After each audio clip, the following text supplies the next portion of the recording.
წელი სრულდება და ვისაუბროთ 2026 წელზე, როგორი წელი შემოდის, რას ველოდებით კონკრეტულად.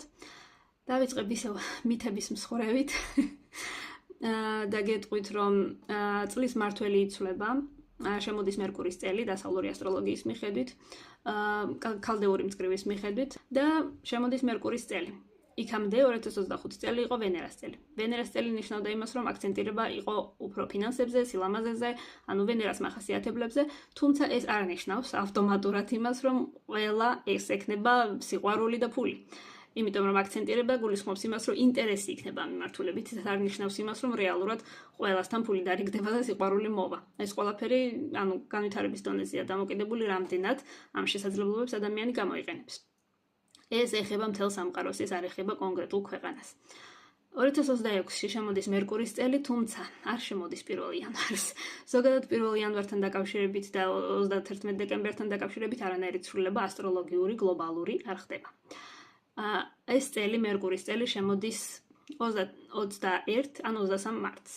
შესაბამისად, იქამდე გვაქვს ისევ ვენერას წელი.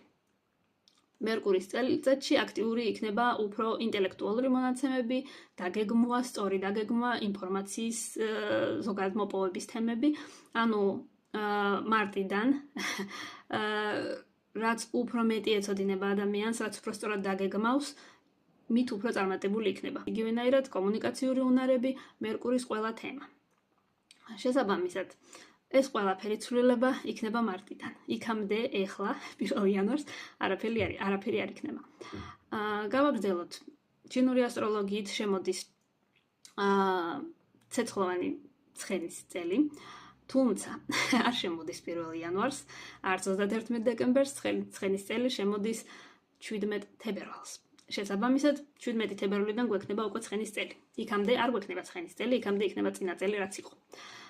ცხენის წელი არის, ზოგადად ცხენი არის ძალიან აქტიური, ცნობის მოყვარე, ძალიან ისეთი მოუსვენარი ნიშანი და შესაბამისად წელიც იქნება მსგავსი. თუმცა იქიდან გამომდინარე, რომ არის ცეცხლოვანი წელი, ეს იქნება ორმაგად აქტიური წელი და აქცენტირება იქნება უკვე მოქმედებებზე, ნაბიჯების გადადგმაზე, კონკრეტულ ინიციატივაზე.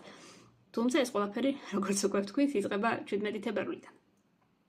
რაც შეეხება ინდივიდუალურ ანალიზს, ვის რა წელი ელოდება, მე ახლა ზღაპრებს ვერ მოგიყვებით, რომ წელი ესეთი იქნება და ისეთი იქნება, იმიტომ რომ ეს არის ძალიან ინდივიდუალური, ყველა ადამიანს რაც არ უნდა ერთი ნიშანი ჰქონდეს მზის და მთვარის და ასე შემდეგ, ტყუპებიც რომ იყვნენ დაბადებული, ერთი წელი განსხვავებული იქნება, მეორესი განსხვავებული იქნება. შესაბამისად, თლიანად როგორი იქნება წელი დამოკიდებულია პროგნოზზე, ერთწლიან პროგნოზზე.